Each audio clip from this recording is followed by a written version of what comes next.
Let me tell you, the greatest undoing of the APC candidate is in his unguided and unsalutary method of trying to play God.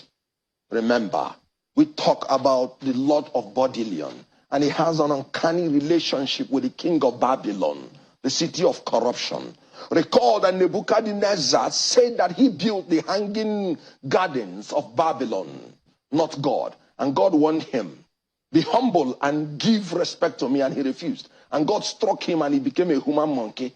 This is a presidential candidate who is arrogating to himself that he is God. He said, I single-handedly made Buhari president. That's a blasphemy in Quran and in Christianity. That was the first time he fell out with Babachiri Lawal.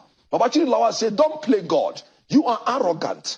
And that was what fell out between him and Rauf Aregbe Shola Ugbeni, who said, you are playing God. And it is not supposed to be so. Remember what Rauf said when the Osun election was concluded. He was abroad. And he said, he quoted the Bible. All powers are ordained by God.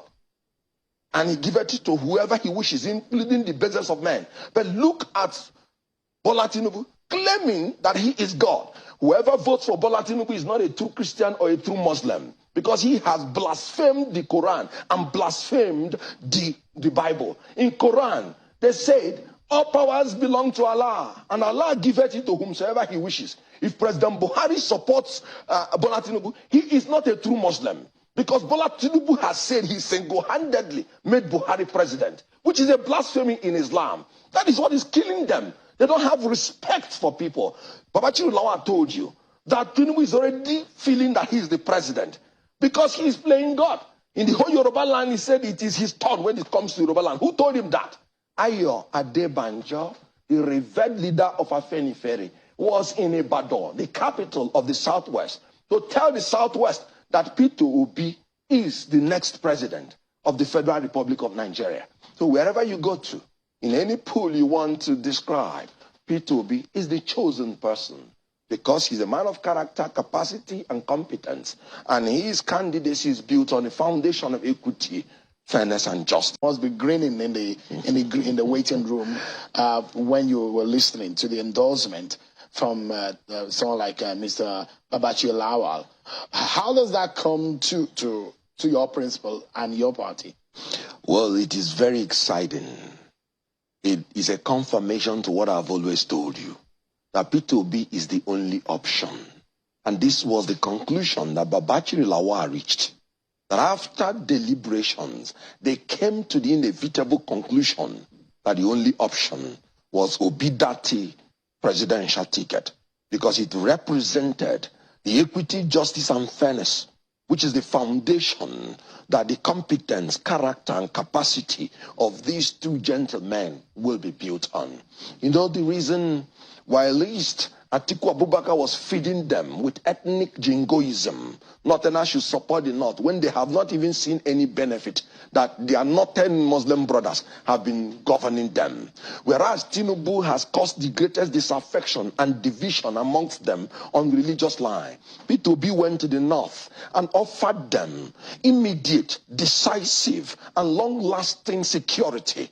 P2B offered them that farmers will go back to the farm and that the North will be turned to the next oil and gold. P2B offered them that there will be a Marshall Plan for education that will make the federal government intervene in collaboration with the state government and international community to ensure that in the North you have free access, easy access, and affordable access to education that will transform North from being the region that has the greatest out-of-school children from school to becoming a wonderful section that is education compliant. P2B offered them that there would be an incentivization of the resuscitation of the cotton and textile industry, which has been moribund, and that the value chain, cattle value chain, they will be obtaining their $1 billion share out of the $75 billion in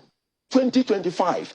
P2B offered them expansion of the infrastructure, solar energy, wasting in the North, etc. But above all, P2B assured them of adequate representation and equitable appointment in all sectors of the economy. Equitable appointment, meaning the Muslims and the Christians will be adequately represented in his government, because he is coming in under the foundation of equity, justice, and fairness. I mean, your testimony of the governor of Anambra State, you know, that, and he has said it in the article that he released, that in some way, that Peter Obi is helping Bola Tinubu to win the election. You know, he said he's challenging Mbafo. So bikono rap Mbafo obala asele jebena afia. English is that you know what? Mbafo is those local gossips. That's why you hear Mbeke Mbafo, local gossips. So he said he is Mbafo, meaning the son of a local gossip. So allow him to continue his gossip in our for market. As a governor of the state. That is because he reduced himself to scavenging on the excreta of the social media. Doesn't he have the right to express his opinion? His opinion about the state of the race. His opinion you must can be as well say that your candidate will win against the other candidate. That's you have the right and the freedom to express your opinion. That is not even the problem. The problem, when you were questioning him, was he said investment meant nothing. We were not talking about, that was what generated the issue. What if that is the case? No, it is not the case, because in his own letter, in paragraph 14, 15, 16, he was eulogizing his own investment. How can your own investment be good and another person's investment is bad? That's political witch hunt. That is double standards. That's lacking in character. That is lacking in wisdom. He's a man in search of character, in lack of character, and in lack of wisdom, by professor, or his name or her name is Ngozi Okonjo-Iweala. Let's wrap up now, yes. And in just about 15 or 10 seconds. Yeah. If you look at how your candidate, I'm very sure that you're already sitting and analyzing how he's going to win. If you're analyzing how Peter Obi is going to win this election, by what margin and where do you think he will put the surprise? Oh, well, like I said, he's becoming a phenomenon. He's becoming the Nigerian candidate. When I sat here and told you we have all the structures, people were saying that I was just jiving. Today is no longer a jive.